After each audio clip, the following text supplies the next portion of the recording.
Hello student, myself Neeraj Singh and welcome in Scientia Physica Neeraj Singh channel. तो जैसे कि इस चैनल में स्टूडेंट में क्लास 12 की मैं केमिस्ट्री पढ़ा रहा हूँ स्टूडेंट, जो चैप्टर है दैट इज ए सॉल्यूशन। तो आज का जो टॉपिक स्टूडेंट जो मैं पढ़ाने जा रहा हूँ that is very important, the expression elevation of boiling point ebullioscopy, यानी कि एलिवेशन ऑफ बॉइलिंग पॉइंट जिसको आप लोग जो है डेल्टा टीवी से दिखाते हैं।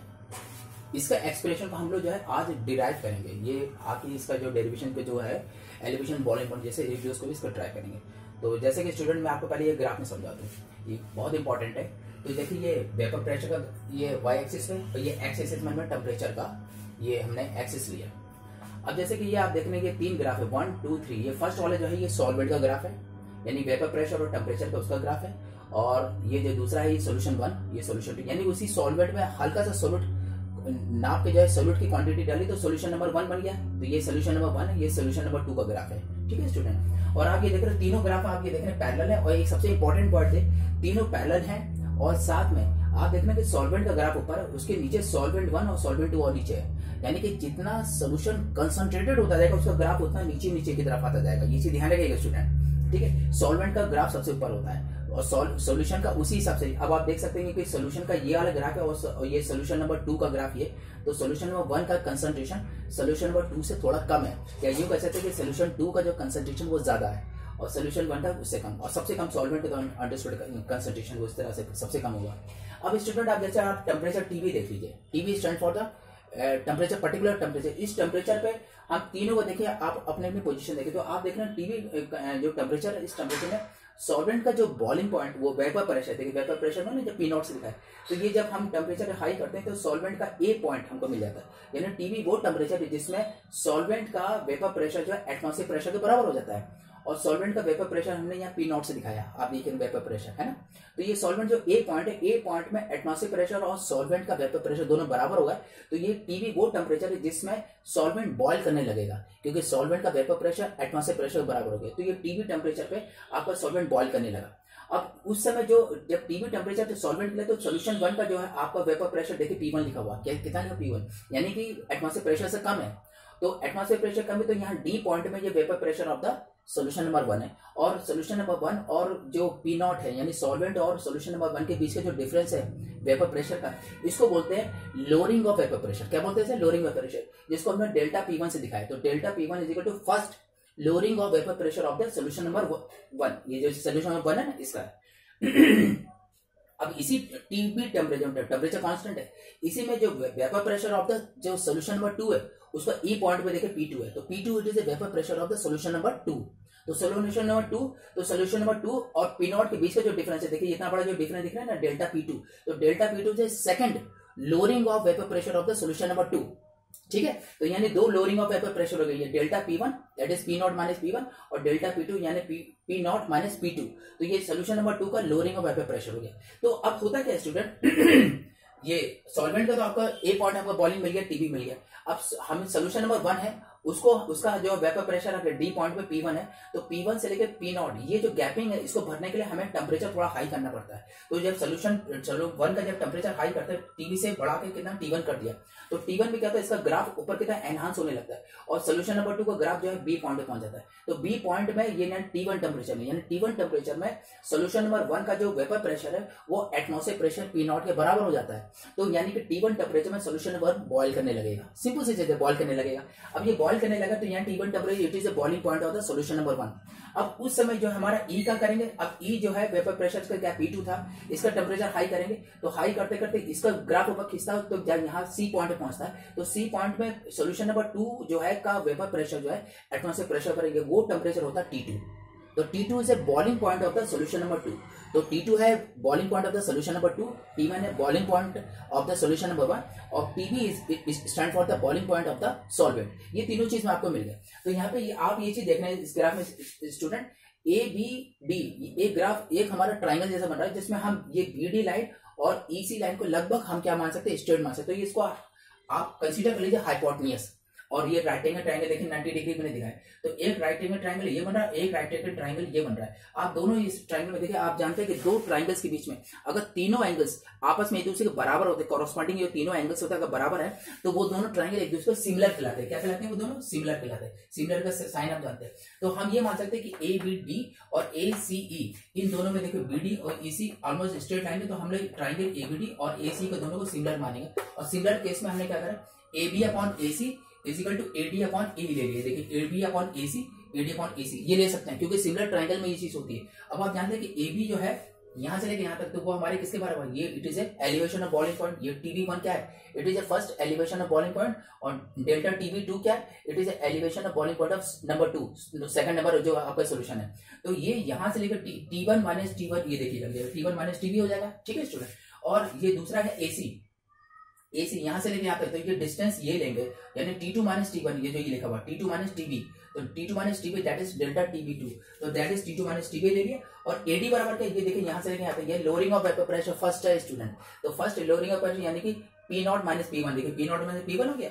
और ऐसे A से लेके E तक डिस्टेंस लेंगे, तो दैट इज यानी कि P0 माइनस P2, ये P0 माइनस P2 हो गया। अब आप जानते हैं कि T1 माइनस T1 ये क्या है, first elevation of boiling point है फर्स्ट सोल्यूशन का, तो that is denoted by delta TB1। तो ये क्या है, elevation of boiling point delta TB1।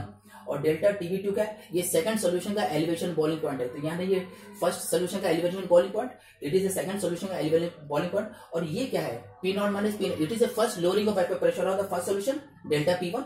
और डेल्टा P2 का इट इज द सेकंड जो सोल्यूशन है, जो उसका जो है लोअरिंग ऑफ वेपर प्रेशर, ये डेल्टा P2।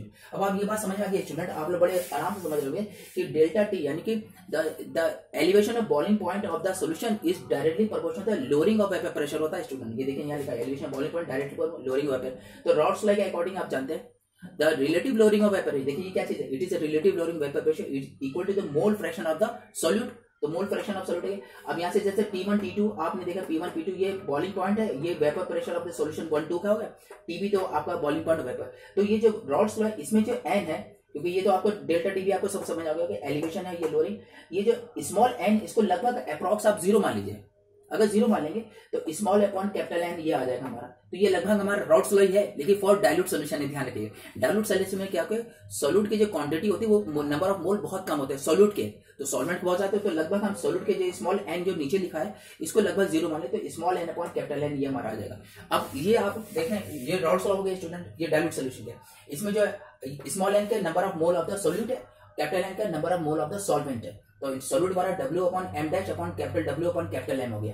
तो स्मॉल W और हो गया weight of the solute, capital W weight of the solvent, और small m dash one molecular weight of solute, और कैपिटल M बड़ा molecular weight of the solvent हो गया। और ये n ये पूरे अपने वेरिएबल लिख दिए। अब होता क्या स्टूडेंट, क्योंकि ये P0 माइनस P क्या है, it is a delta P, it is called lowering of vapour pressure, और P0 क्या it is a vapour pressure of the solvent हो गया। तो दैट विल इक्वल टू इस पूरे को सॉल्व करेंगे तो small w capital M upon m dash upon, और आप जानते हैं स्टूडेंट इतना पोर्शन, केवल इतना पोर्शन जो है आप देख रहे हैं ये मोलेलिटी कहलाता है। क्या कहलाता है, molality, weight of solute upon molecular weight of solute into और divided by the weight of the solvent. The weight of the solvent है, ये मोलेलिटी हो गया। तो इसको आप मोलेलिटी कंसीडर करेंगे, तो ये डेल्टा टी, ये बात क्लियर हो कि मोलेलिटी के डायरेक्टली प्रोपोर्शनल है। और स्टूडेंट आप यहाँ जानते हैं डेल्टा टी यानी कि elevation boiling point is directly proportional था लोअरिंग ऑफ वेपर प्रेशर। तो ये lowering of vapour pressure direct molality है, तो डेल्टा पी की जगह हम डेल्टा टीबी भी लिख सकते हैं। तो delta TB is called ebullioscopy या it is called elevation of boiling point. तो elevation boiling point also is equal to the या प्रोपोर्शनल टू द मोलेलिटी पर आएगा। तो ये देखो मोलेलिटी आ गई इक्वेशन नंबर 1 से, यानी डेल्टा टी बाय मोलेलिटी, तो मोलेलिटी की जगह हम ये रख सकते हैं। तो डेल्टा टीबी बराबर, अब अंडरस्टूड, ये प्रोपोर्शनल साइन हटाएंगे तो you will get a constant. तो ये कांस्टेंट हमारा जो आता है केबी है, ये क्या चीज है, केबी। इस केबी को बोलते हैं मोलर एलिवेशन कांस्टेंट या इब्लियोस्कोपिक कांस्टेंट। ये चीज ध्यान रखिए। तो ये मोलेलिटी को अगर आप ये जो केबी हमारा जो फॉर्मूला, क्योंकि प्रोपोर्शनल साइन हटाएंगे तो you will get a constant. Now this constant is called molar elevation constant और it is also known as ebullioscopic constant. It is known as ebullioscopic constant. ये पुट अप कर देंगे तो हमारा delta TB, it is called delta TB stand for the elevation of boiling point. तो elevation boiling point is ebullioscopic constant या molar elevation constant into molality, it is called molality. Okay student, now here m stand for the molality. अगर solvent अगर student 1000 ग्राम है, solvent क्या बोला 1000 ग्राम है, तब तो हमारा ये W1000 अपॉन ये मोलरिटी का फॉर्मूला लगा के हम ये अप्लाई कर देंगे। यहाँ पे KB स्टैंड फॉर हमारा मोलर हो जाएगा। ये 1000 देखिए लिखा W, ठीक है। अगर ये 1000 तब तो KB यूज करेगा। अगर बाय द वे हमारा सॉल्वेंट की क्वांटिटी 100 ग्राम है, देखिए या लिखे ये अगले वाले इसमें, तो ये तो हमारा फॉर्मूला मॉलिक्यूलर वेट के लिए हो गया सोल्यूट का। ये इट इज अ सोल्यूट का मॉलिक्यूलर वेट है 1000 small w kb upon delta TB into capital W हो गया। लेकिन ये 1000 ग्राम, अगर 100 ग्राम है तो ये kb की जगह k लिखेंगे एंड जो ये 1000 की जगह 100 लिखेंगे स्टूडेंट, ये ध्यान रखिएगा। यानी मोलेलिटी 100 ग्राम सॉल्वेंट में अगर हम निकाल रहे हैं तो ये होगा। तो यहाँ पे जो K है स्टूडेंट, इसको बोलेंगे मॉलिक्यूलर एलिवेशन कांस्टेंट, यानी दो का एलिवेशन कांस्टेंट हो गए। एक तो 1000 ग्राम है तो उसको बोलेंगे मोलर एलिवेशन कांस्टेंट या इब्लियोस्कोपिक कांस्टेंट। लेकिन अगर अपने 100 ग्राम सॉल्वेंट दिया स्टूडेंट 100 ग्राम, तो it is denoted by small only single K and now this K is known as molecular elevation constant. Molecular elevation constant हो गया स्टूडेंट। तो यानी ये डेल्टा टी भी आपको समझ में आ गया। It is called elevation constant, ये it is called delta T भी, it is called elevation boiling point है ये। तो ये मोलेलिटी का डायरेक्ट फॉर्मूला। और इफ टू डिफरेंस, अब एक चीज और स्टेटमेंट हो सकती है, अगर दो सोल्यूशन है स्टूडेंट, एक सोल्यूशन में आपने ग्लूकोज लिया और एक सोल्यूशन में आपने लिया सुक्रोज, सपोज सुक्रोज लिया, लेकिन दोनों की मोलेलिटी बराबर, ध्यान रखिएगा। दो सोल्यूशन है, इनकी मोलेलिटी बराबर है, तो ध्यान रखिएगा एलिवेशन और बॉइलिंग पॉइंट दोनों के बराबर होंगे स्टूडेंट, ये चीज ध्यान रखिएगा।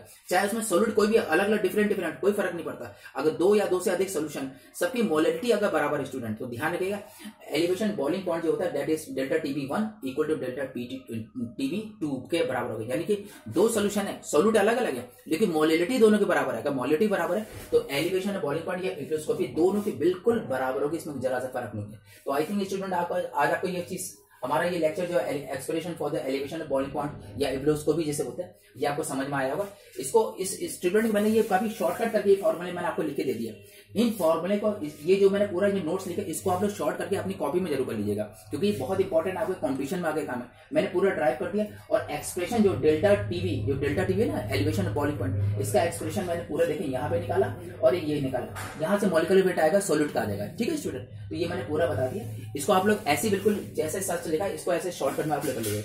तो आई थिंक स्टूडेंट आज आपको मेरा लेक्चर अच्छा लगा होगा। लाइक कर देगा, सब्सक्राइब कर देगा, बेल आइकन फॉर नोटिफिकेशन दबा दीजिएगा स्टूडेंट। और इसके नोट जरूर बना लीजिएगा। और सारे मेरे लेक्चर जो है प्ले लिस्ट में देखिएगा, 11 12 फिजिक्स केमिस्ट्री सब मैंने सीरियल से दिए, उसको वैसे लेक्चर रखो, आप लोग नोट्स बना लीजिएगा। और हाँ, प्लीज सब्सक्राइब जरूर कर दे। I humble request you, please subscribe जरूर कर दीजिएगा। Okay, bye bye.